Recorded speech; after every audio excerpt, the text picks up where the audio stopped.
Good evening. This is the Rules and Legislative Oversight Committee.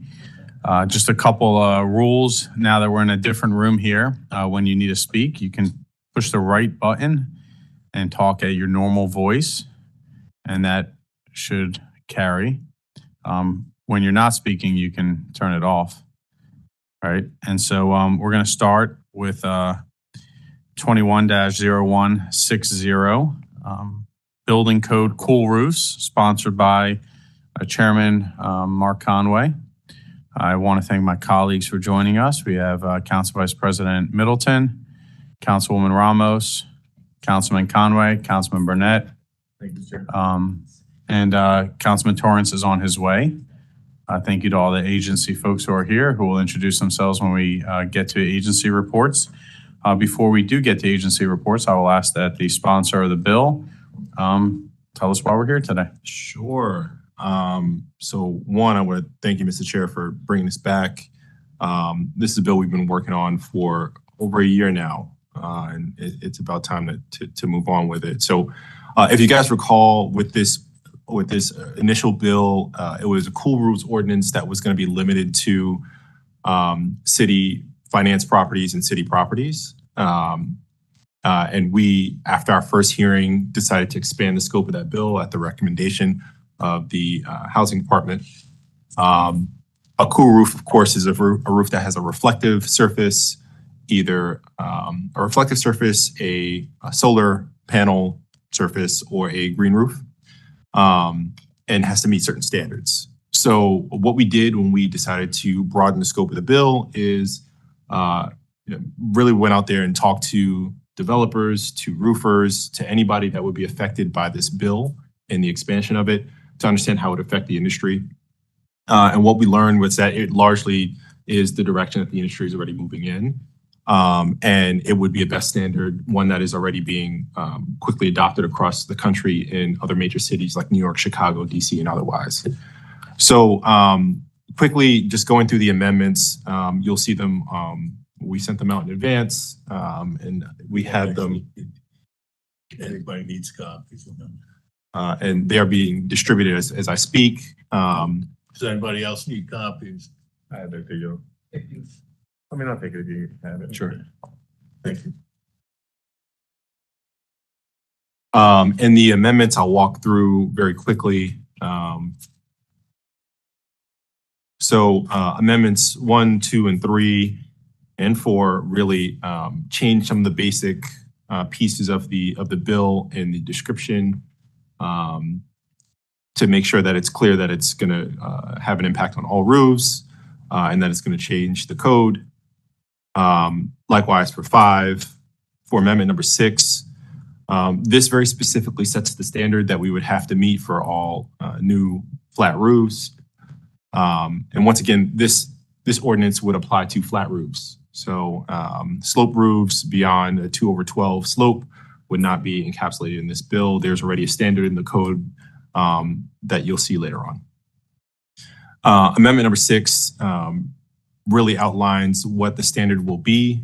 We decided to tie the standard to the Cool Roof Rating Council ratings. This is a standard that is already in the building code, so it made it pretty easy for us. And we determined that the most sensible way was to go for a solar reflective index of 78. So that is the standard that we are choosing for low slope roofs. There is, I'll move past that. If there is a conflict for a roof and the historical standard, Amendment 6 also says that that historical standard will prevail. But we imagine that in most instances, there shouldn't be a problem with a flat roof because you can't see that roof from the ground. Nonetheless, it is what it is. Amendment number 7, very quickly talks about the low slope roofs and talks about some of the exceptions for this bill. Of course, I alluded to green roofs and roofs that have solar panels or photovoltaic systems on top of them. There's also roofs that are roof decks, roofs that have skylights. If there's a skylight there, of course, that would not be captured here. or if there are HVAC systems for that portion of the roof that would not fall under the conditions of this bill. Keep going down. We get down to amendment number 8. This likewise, keeping in line with the standard above, sets the solar reflective index at a 3-year minimum of 78, and also defers to the historical standard. And amendment number 9 sets the finding and violation standard here. It's going to be a $1,000 fine for folks that do not stay in line with this law. I had an opportunity to reach out to my colleagues and talk to them about some of the feedback here, mostly good. And I want to note, Councilman Burnett brought up a very good point, just making sure that everyday homeowners that may decide to do their roof on their own are aware of this law. And I think there are a number of ways that we can do that, both through housing, when we know that we're doing complete guts, making sure that we share that standard. But then I think also too, potentially, as I thought about this later, particularly working with hardware stores and letting them know what the new standard is, so that when they're communicating with folks who are buying roofing materials, that they know what standard to meet. So with that, those are the amendments. It's all pretty straightforward. I'll open the floor to questions. Yeah, I got a quick question. So is there any hardship clause in this? So we designed it such that it's not going to be much more expensive. If you remember from the finance report, the break even is essentially the same. This is literally just really changing the material, but the costs are very similar between a darker roof and a more reflective roof. Okay. Anybody have any questions?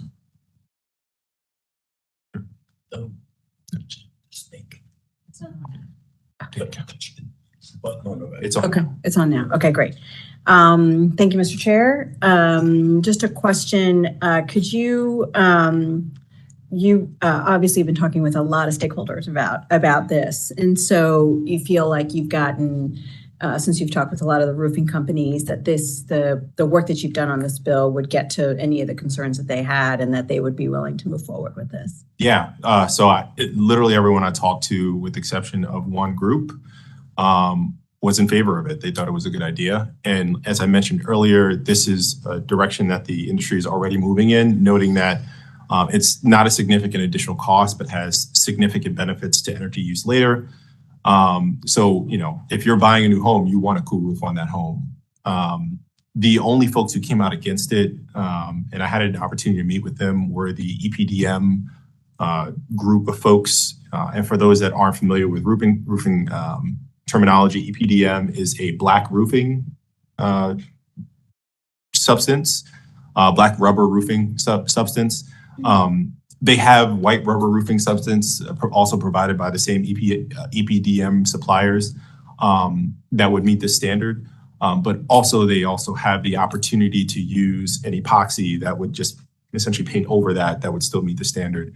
I think their major concerns were largely addressed by some of the conversations that I brought up, but they still just didn't like the limitation of the bill, and I can respect that. So.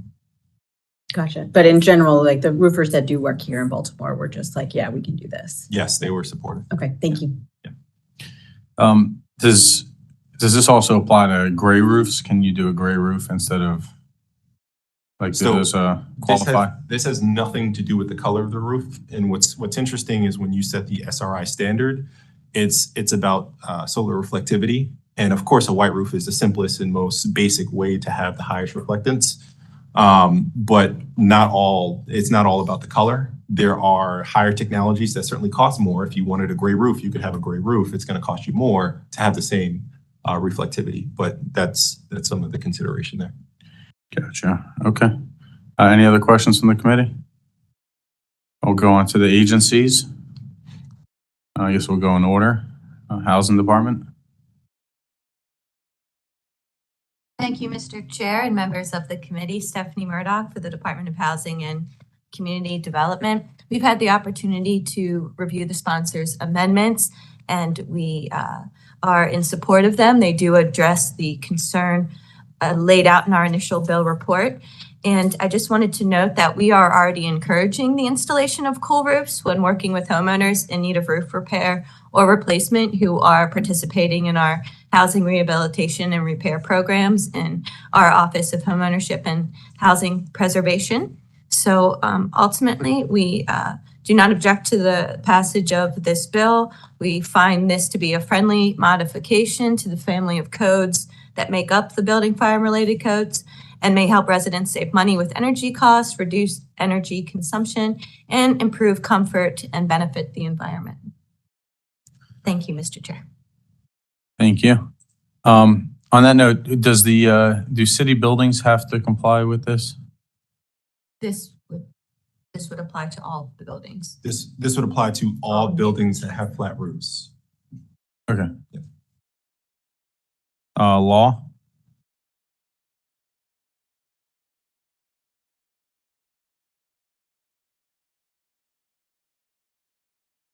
Sorry.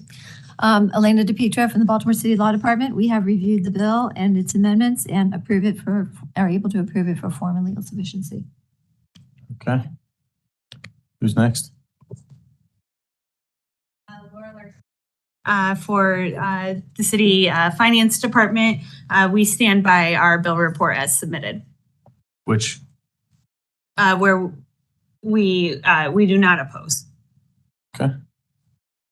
Next up, anybody on this side? Nobody? Okay, Councilman Torrance, you have any questions?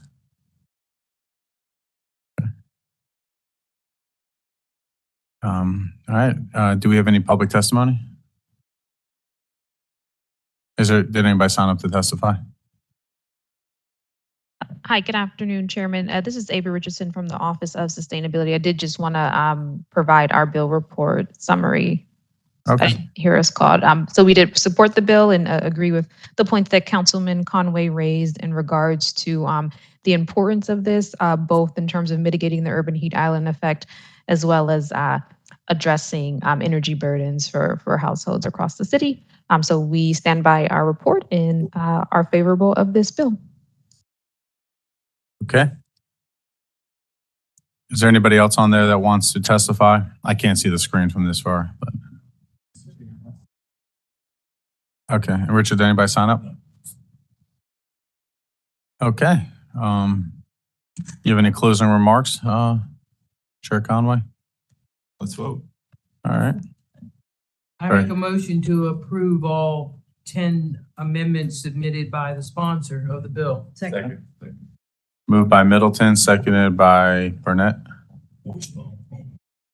All in favor, say aye. Aye. All opposed, say nay. Nay. Do we have a motion for the bill? Make a motion to move the bill as amended. Moved by Middleton, seconded by Burnett. We'll do a roll call.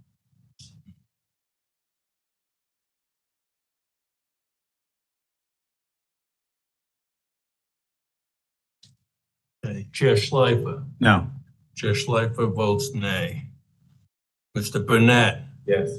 Mr. Burnett votes aye. Mr. Costello. All right, we'll get to them at the end. Vice Chair Middleton. Yes. Vice Chair Middleton votes aye. Member Ramos. Yes. Member Ramos votes aye. Mr. Torrance. Aye. Mr. Torrance votes aye. Mr. Conway. Aye. He already voted. Mr. Conway votes aye.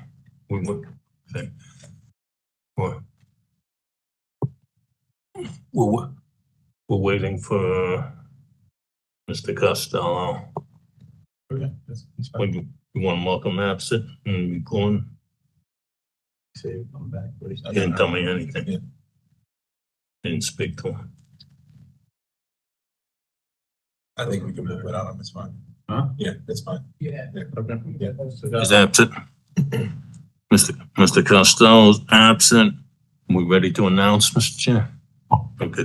Mr. Chair, there are 5 votes in the affirmative, 1 negative, 1 absence. You voting? Would you like to vote? I gotta run. I got an emergency. I'm sorry. Excuse me. Okay, go ahead. And then he's absent. Okay. Good. Can we proceed? Yeah, Five votes in the affirmative, one negative, one absence. We can move the second read on the 22nd. all right, thank you. Congratulations, Councilman Conway. This bill is approved. Thank you, Mr. Chair. Now we got, We got a bunch of appointments. the nominations here? Nominees? 3 of the 4. 3 of the 4, okay. Yeah. Housing doesn't have anything to say on the administrative charging committee? What's that?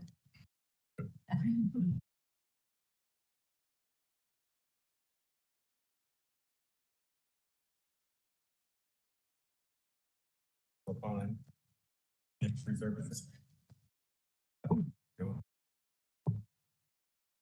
Forget, you know.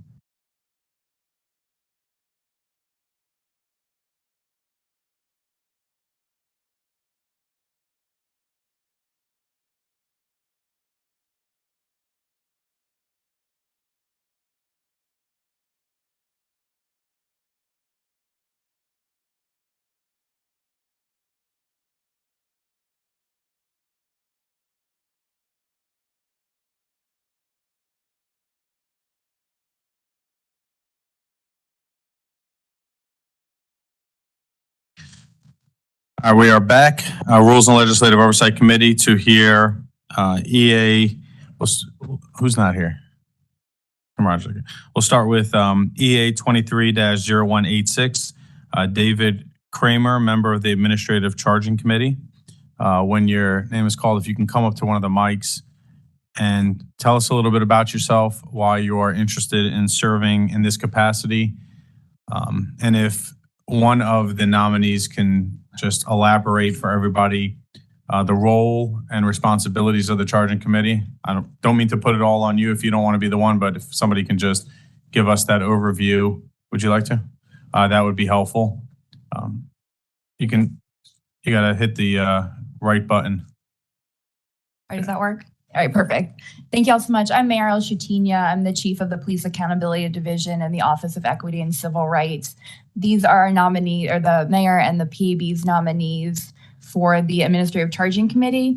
They are part of the Police Misconduct Oversight that was created under HB 670 and the ordinance that was signed into law last June.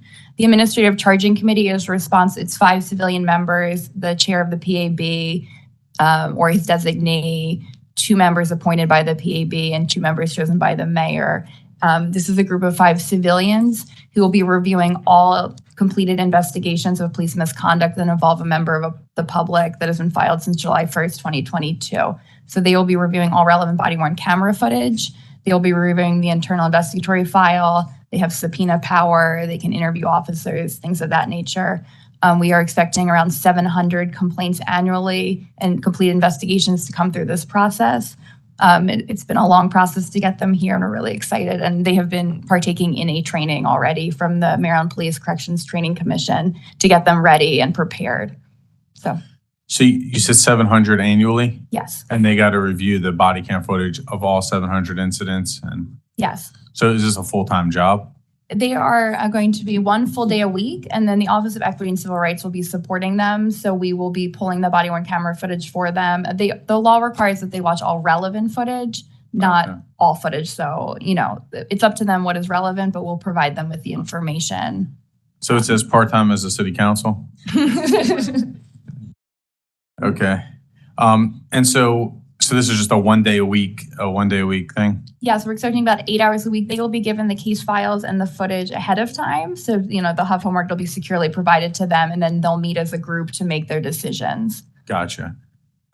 Okay, and then where do those decisions go, if you can just walk us through the process? Of course. So once they've decided, so what happens is if the allegations against the officers, they can either sustain the allegations saying the officer committed the misconduct by a preponderance of the evidence standard, or they can exonerate the officer or find the charges unfounded, which is for a variety of reasons, but not sustained.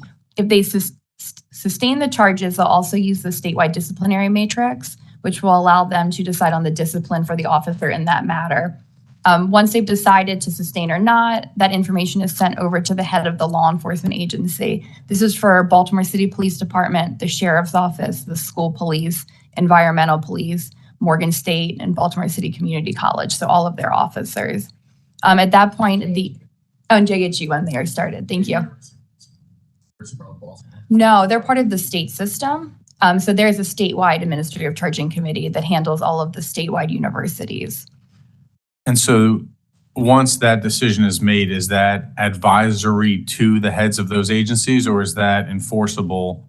It is the enforceable decision, so it's turned over to the head of the law enforcement agency. At that point, the head of the agency can either enforce the discipline provided, or that's the floor. They can go higher based on the disciplinary matrix. So if the disciplinary matrix allows for 2 to 4 day suspension and the administrative charging committee provides a 2-day suspension recommendation, they can implement that, or the head of the agency can give a 4-day suspension. They have to stay within their part of the matrix, but it is the floor. So it is binding in many ways. Gotcha. And how long do they have to review a claim? From the investigation being completed by the law enforcement agency or the internal affairs division, they have 30 days to return either for further investigation, they can ask for more information or evidence, or they have to provide their findings. They have 30-day turnaround. And what happens if that window is missed? The complaint would likely expire. The officer would not be able to be held accountable. There is a much stronger deadline, which means that from the day the complaint is filed, they have a year and a day to complete this process, meaning the investigation and the administrative charging committee's decision. That is the very hard and fast, but we do need that 30-day to either provide the recommendation or ask for more information. Gotcha. Okay, anybody have any questions on that before we move to the first nominee? Okay, Mr. Kramer, go ahead. Well, it's good to be here. Thank you for the invitation. So my name is David Kramer. I'm in the 4th District, and I'm retired, which gives me, I guess, the time to do this. It sounds pretty intimidating, but I've already had experience with the trial board of the Baltimore Police Department.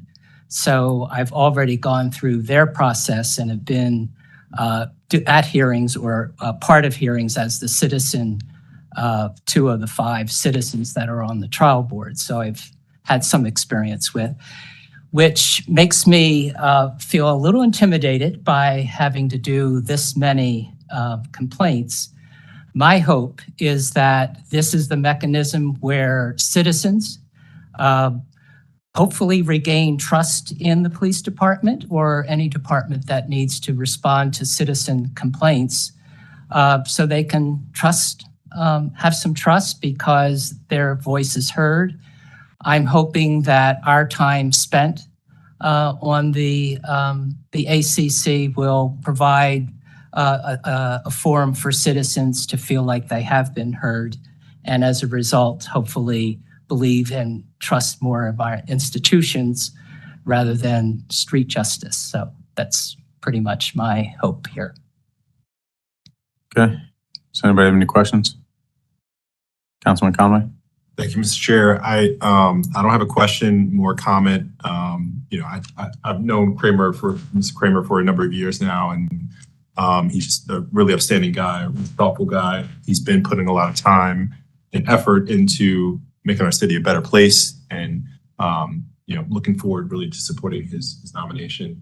He's been a pleasure to work with, and I think really has his heart in the right place. So. Appreciate that. Anybody else? So I, unlike Councilman Conway, I think the first time I'm meeting you, and so can you just give us a little bit more about your background? I know you said you're retired, but just a little bit more about your background and experience for this. Okay. So you need to know I'm 75. Oh, I don't need to know your age. It's just like but I've lived in life experience that would help with this. Well, I was born in Baltimore and pretty much spent my entire adult life in Baltimore. So I've experienced the city. My professional background is as a consultant in affordable housing, and I've pretty much done in that field for my entire life, that and related community development work. So I had my own consulting firm. So I know what it's like to be in business and have to meet payroll, mainly myself. And I've had other experience working for nonprofits. I was the executive director of 2 nonprofits in the city, one in Northeast Baltimore and one in Southwest Baltimore, where I dealt with all kinds of people. And so I would guess that that's basically my background and experience. Okay. Thank you. Any other questions? Okay. All right. We will move on to the next nominee. Thank you. Roger's in here. EA 23-0187, Tiara Hawks, a member of Administrative Charging Committee from District 3. If you can just introduce yourself, give us some of your background and why you want to serve on this committee. Thank you. Good afternoon. My name is Tiara Hawks. I am a public defender in Baltimore County, so I'm an attorney by trade. I was previously the chair of the Baltimore City Civilian Review Board for the last 3 years. So I've been involved in this work, and I have shown a commitment to this work. I think this is the natural progression of things, coming from, well, having my experience with the Civilian Review Board and everything that's going on with that. It felt appropriate to apply for the Administrative Charging Committee so I could, I guess, have, so my input could be put in my experience and knowledge from listening to complainants and reviewing files and all that stuff from Marielle's office for years. I think that is a valuable experience that we need on the board, on the ACC. So I think that's pretty much it. I live in Northeast Baltimore, right across from Morgan. And I think that's pretty much it. Okay. Thank you.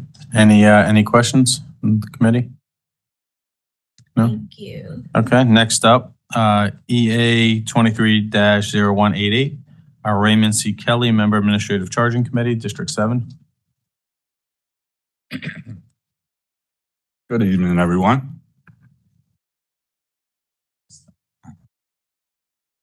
So my name is Ray Kelly. Many of you know me. I'm a longtime organizer and advocate from West Baltimore.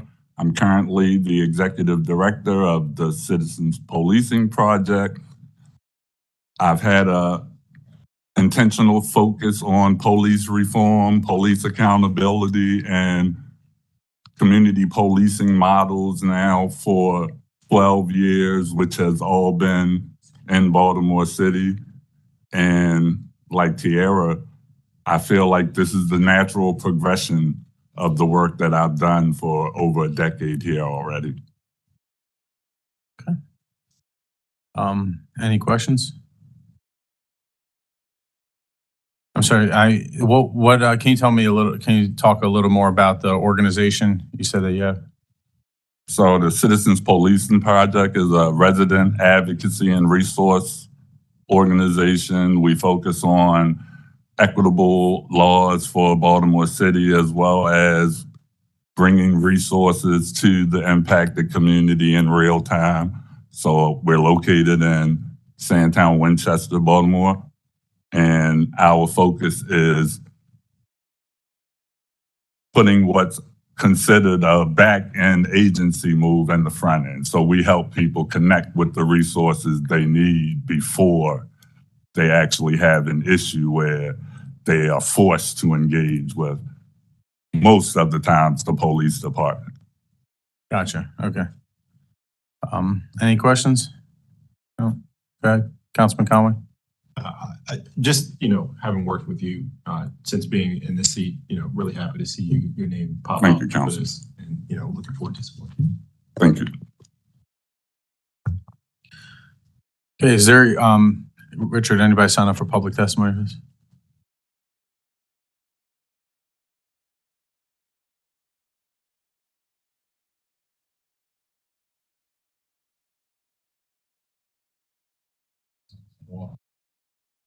Just a statement while you're doing that. Really sounds like a well-rounded group, and just excited. This whole process has moved to another level. So really appreciate your time and effort and dedication as we continue to move forward with this process. So thank you so much. Thank you, Madam Vice President. Larry, is there anybody online that wants to testify? No, there isn't, Mr. Chair, but if they are, can you just ask them Sure. to use the raise your hand feature? Yeah, if anybody's online and would like to testify, you can raise your hand, use the raise your hand feature, or just unmute and start talking.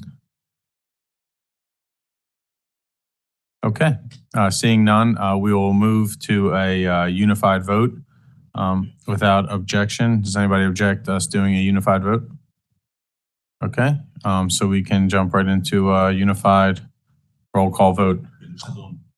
87, 188, 180. Okay.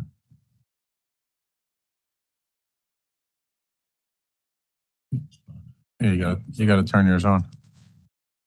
So we're not doing 189, so we're doing 186. Framers, 187 Hawkins, 188 Kelly.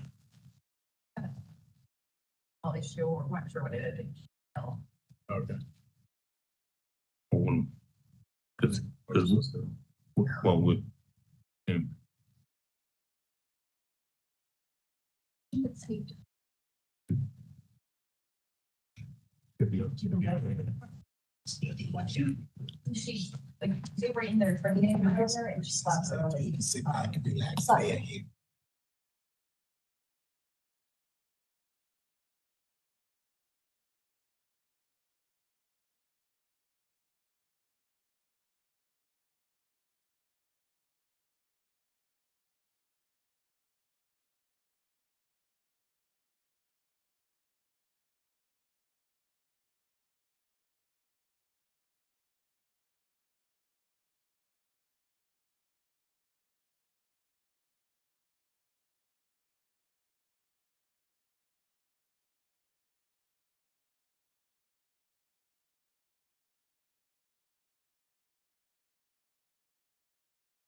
Yeah, so I agree.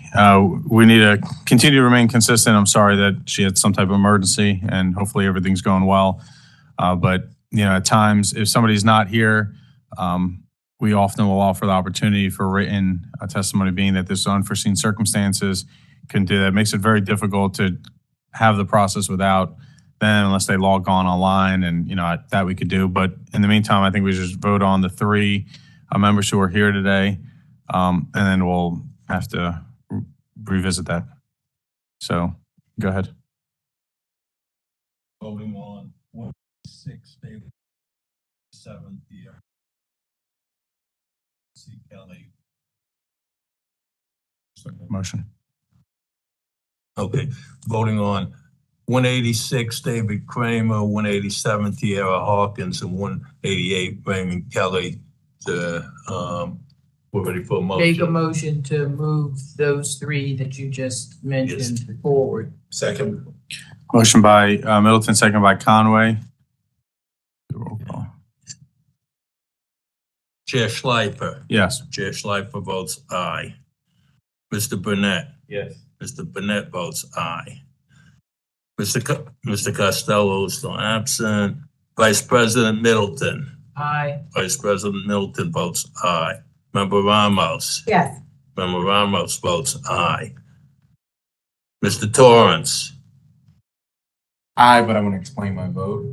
I just want to say congratulations to my former classmate and colleague, and look forward to your continued service to the city of Baltimore. Was he a good student?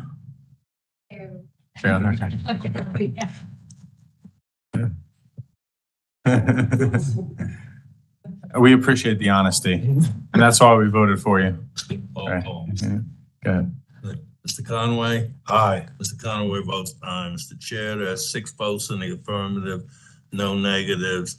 We can move the second read on the 22nd.